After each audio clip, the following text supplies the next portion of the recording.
First of all, EID prayer is prayed twice a year.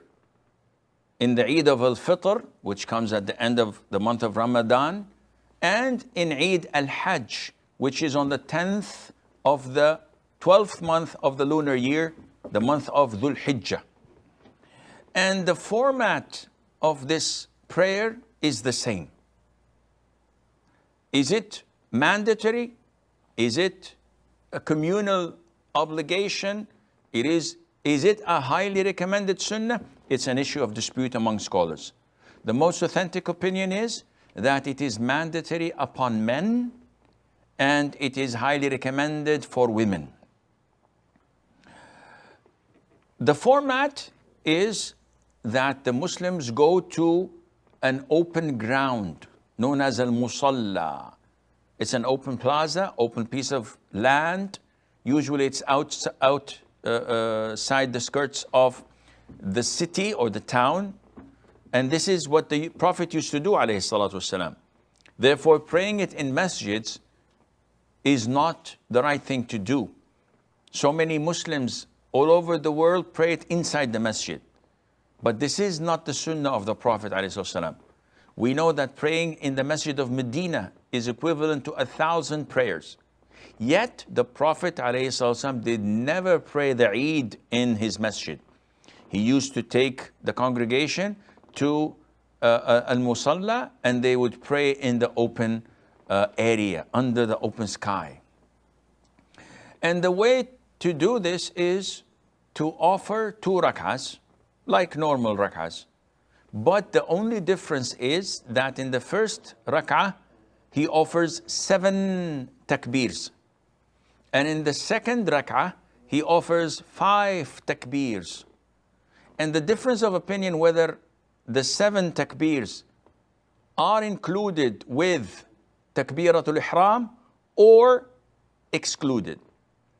I'm inclined to follow the opinion that says it's 7 and you add these 7 to takbiratul ihram. And this is done like so. You say Allahu Akbar. You read Dua ul-Istiftah, which is Sunnah, as they call it in Urdu.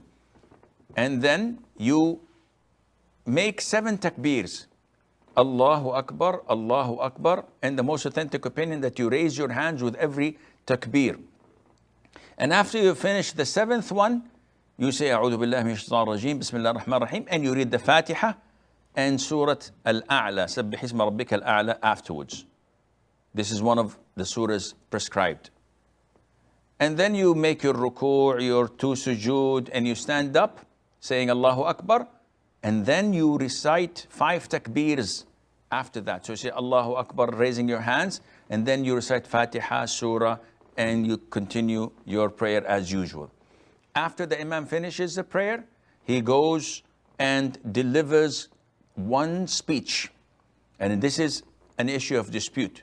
Scholars differed. Some of them said he offers 2 speeches and he sits between them, as in the case with the Friday sermon. But this is not authentic, because all those who reported it stated that the Prophet gave 1 speech, alayhi salatu wasalam. And beside, when he gave the khutbah, the sermon, the scholars, the companions did not take his pulpit with him. They did not take a chair for him to sit down. So claiming that he sat down between the 2 sermons would require some place to sit, and it's an open area. Where would he sit? So this again shows that it was only 1 sermon. And after that, at the end of it, he would address the women and encourage them to give charity, either by going there physically, or nowadays, because we have the loudspeakers, one can do that in the same sermon, and Allah Azza wa Jal knows best.